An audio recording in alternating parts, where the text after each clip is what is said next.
Spider-Man. I'm sure you've heard of him. I mean, why else would you have clicked on this video? I'm not famous. I'm a nobody. But you know who isn't? Spider-Man.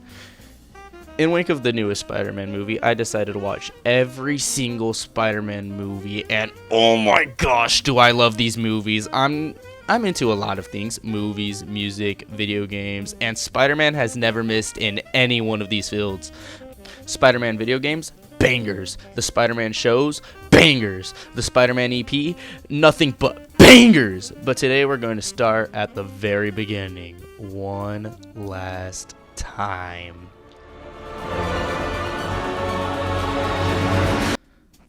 Now, the Spider-Man Sam Raimi trilogy needs no introduction. I mean, I was raised on this. If this was crack, I'd be hooked. I mean, if there was a way to inject the Spider-Man essence of these movies into my veins, I would probably do it. Every time I went to my Nana's house, I'd pop this baby into the VHS player and watch this day and night. Yeah, so I might have a problem. But anyway, I've always loved these movies, and as I get older, they just keep getting better and better. But, and there's a big but, these movies are kind of bad. The first movie is the only movie that I would consider a true superhero movie through and through. At its core, I consider it a superhero movie. I can't say the same thing about the other ones. So in the first movie, we start off with the generic superhero monologue, and to be honest, I don't like it. These don't work. I'm a big fan of subtlety, and this is just not it. If somebody told you I was just your average, ordinary guy, not a care in the world, somebody lied. Bro, like, Sam Raimi, what were you thinking? This started a huge trend in these types of superhero movies, and I absolutely despise it. Anyway, during this, we're introduced to Tobey Maguire's Peter Parker as he's running after a bus, and we see him in his first confrontation with America's greatest killer: bullying. I'm glad we got a web shooter and not a school. To be honest though, Tobey deserves it. Look at him. If I knew who this guy was, I'd bully him. And I'm a nerd myself. I mean, who else would go out of their way to make an entire freaking, I guess, video essay, video review on the entire Sam Raimi Spider-Man trilogy? Only nerds do that kind of stuff. That's enough of him and me as we get introduced to our few side characters: MJ, James Franco's Harry Osborn, and the absolute greatest villain of all time, the absolute GOAT, who is Norman Osborn, Willem Dafoe. He's their GOAT right next to J. Jonah Jameson as like #1 Spider-Man villain. Like, I don't know who else could do it better. Everything this man does is great. You know, I'm something of a scientist myself. Your staff certifies the product ready for human testing. What I mean, and he looks so happy. I love this man. Now that we've introduced everybody, we gotta kill someone. A Spider-Man movie and someone needs to die? I wonder. It's Uncle Ben. Uncle Ben dies. Only because Tobey wanted to be a big boy and be a macho man Randy Savage, rest in peace, instead of read a book like the nerd he is. This is what happens when you don't know your place. Trash! So, you know, the whole, what's it? The greatness, responsible speech thing, yada yada. Yeah, Spider-Man becomes Spider-Man, Green Goblin causes havoc, screaming women, blah blah blah. You know the deal. Then, oh no, Green Goblin knows who Spider-Man is now. So you know what happens? Those who trespass against us. Lead us not into temptation, but deliver us. Yeah, so Green Goblin gives Aunt May PTSD, and now she will never be the same. And I mean, never be the same. But he also kidnaps his girlfriend and some kids. So Spider-Man saves these kids and MJ because of course he does. Then he fights Green Goblin, and then Green Goblin dies. I wonder if this will have a long-lasting impact on our characters throughout the next 2 films. Alright, now it's time for Spider-Man 2. Bitches be bonkers. I won't spend too much time recapping this one because it's more or less the same as the first one. I mean, it's the same formula. Just insert Doc Ock for Green Goblin. Take out Uncle Ben dying because, I mean, he's already dead. Bing bada boom, we got ourselves a sequel, baby! That being said, there's still a lot of differences, and the biggest one is the amount of dicks there are in this movie, bro. Everyone's an asshole, even Aunt May. That's what I meant by her getting PTSD, by the way. But the worst one is Mary Jane Watson. MJ is so manipulative, and honestly, this is probably the reason I've been so scared to get in a relationship. You son of a bitch. You traumatized me. My favorite character, though, by far, in the entire movie, is Harry freaking Osborn. He is unhinged, and it's only the beginning of his reign of whatever this is. Clear the room! I'm in charge here! It's my money! I'm in charge! Humiliated me by touching me. Mr. Osborne, the press will be here soon. I suggest we move on. What was he doing here anyway? Leave it.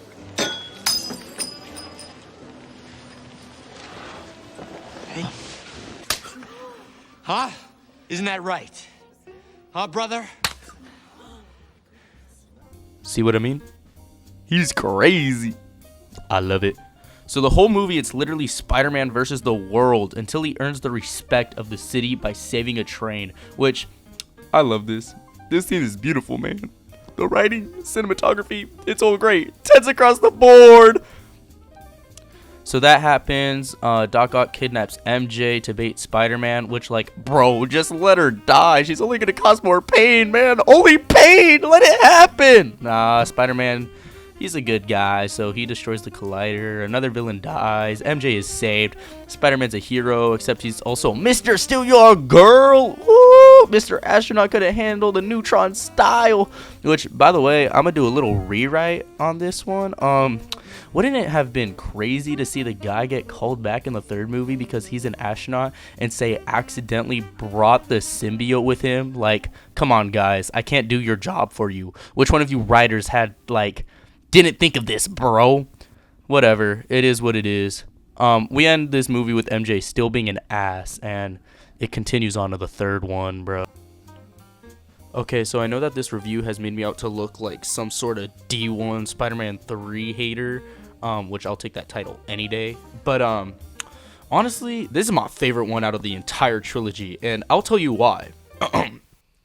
This is not a superhero movie, bro. This is a rom-com featuring Spider-Man, and that's why I rewrote the title. 10 Things I Hate About Spider-Man. Thank you. I'll take my compensation. MJ has a show that both Peter and Harry attend at the beginning of the movie. After the show, Peter finds Harry and asks him, "Hey bro, we cool?" And Harry's like, "Nah, you killed my dad." "Oh, my fault, gang. I didn't mean it, I swear." So shortly after, MJ and Peter are on a date till something crashes into Earth. This is the symbiote, by the way. Then Sandman gets introduced. Then Peter fights Harry, and there's a ring, which WA to cause tension, because we know that none of these dudes are going to die. Better scramble like an egg before you get folded like an omelet, nigga. How you just gonna write my boy out of the movie like this, bro? I'm gonna cry. Of laughter. Like, damn, bro, you really couldn't give him anything else to do? It would have been so cool to see him slowly make, like, Peter go insane. Like, he can still be the new Green Goblin, but Peter doesn't know that, you know? So he sees him flying around, an article saying that he's back while Peter knows that he's dead. I mean, Harry could still manipulate him with MJ and stuff, you know? Anyway, Harry basically dies, and MJ goes to Peter's place and is like, "They hated my show, babe." Peter's like, "No, I'm sure they just misunderstood your show, the way they misunderstand Spider-Man." And MJ's like, "Bro, can you please leave your boyfriend out of it?" Peter's like, "Fine then. Like, girl, you gotta stop." The first movie, she's like, "I love you, Peter." But Peter tells her, like, "I'm Spider-Man, bro. We can't be together." The second one, she's like, "I know you love me. Just admit it. I don't care if you're Spider-Man. I need you." And then the third one, she's like, "You're so selfish and gay for Spider-Man, which is cool and all, but I need to come first." And Peter's like, "But I'm Spider-Man." So anyway, Peter saves Gwen Stacy, and she's like, "I want to give you the key to the city." And Spider-Man's like, "I want to kiss ya."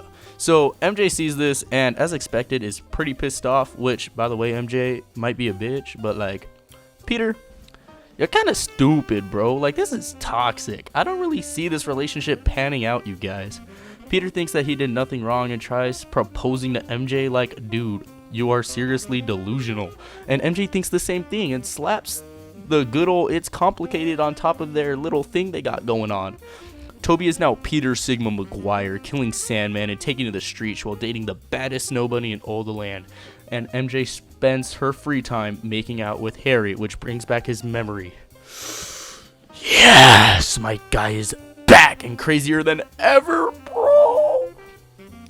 So Harry plays MJ's hand and tells her to admit that you love me, MJ, or I'll kill Spider-Man. So she breaks up with Peter. Then Harry and Peter have a bro date over it until Harry's like, oh, she's into another guy? What if I told you that I'm him?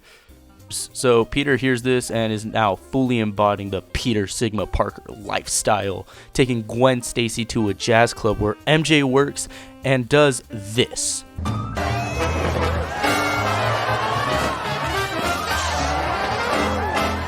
wrong with you? You. Can I help you, sir? Respectively, I told you guys this relationship just isn't panning out. So now Peter feeling kind of sort of bad and is like, the Alpha Sigma lifestyle isn't for me, bruh, and starts taking off the symbiote when it lands on top of Mr. Eddie Brock, which, like, damn, you're a little late to the party. I kind of forgot that you were in this movie. You know, if I wrote this movie and the last one, I would bring back the astronaut dude instead of Brock, or make Brock the astronaut. That way we could have like some prior knowledge on this guy. But y'all do you, writers, and I'll just be better. Now we get to the part of the movie where MJ gets kidnapped and held hostage, which this is the third time that this has happened. Has nobody been paying attention to her being the only one getting kidnapped every time? I mean, I guess the other two weren't really broadcasted live, but I know for a fact in the second one she had to have been interviewed by one of these guys, bro. So like, come on. You guys can't put two and two together. Anyway, Spider-Man is having trouble, but Harry comes to save the day. He tells Peter, I'm done being bonkers, and beats up Sandman and kills Venom, then ultimately himself. There are a lot of people who die in these movies that I did not realize. Like, this is a lot, bro. Okay, so yeah, Harry dies, Eddie Brock dies, Sandman disappears, he just like gets Thanos snapped, and yeah, that's the end of the movie. Okay, so in conclusion, and my overall review of the trilogy, I love these movies to death. I mean, how could you not love these movies? This was the first live-action superhero I was introduced to, and I couldn't be any more happier. I don't even know who the first superhero my little brother was introduced to because of just how many there are, bro. But I'm so glad that Spider-Man was my first one. And I might make this a video in the future, but Spider-Man is in fact the hero of our generation, and I will probably go down in flames saying that.